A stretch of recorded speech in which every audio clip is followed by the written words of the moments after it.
आपण या व्हिडिओमध्ये जाणून घेणार आहे नवरात्रीच्या रंगाचे काय महत्त्व आहे। नवरात्रीमध्ये प्रत्येक दिवशी एक वेगळा रंग महत्त्वाचा मानला जातो।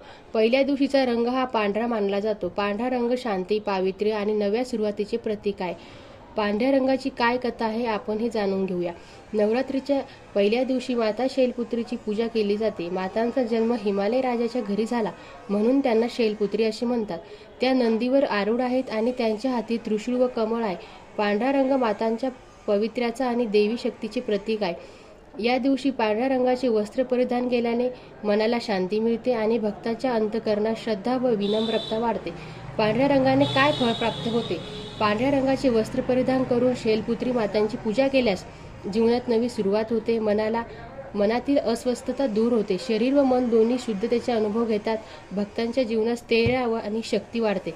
म्हणूनच पहिल्या दिवशी लोक पांढऱ्या रंगाचे कपडे घालतात जे मातांच्या पावित्र्याचे व शांतीचे प्रतीक आहे। तर आपण सर्वांनीही पांढरे वस्त्र परिधान केले पाहिजे।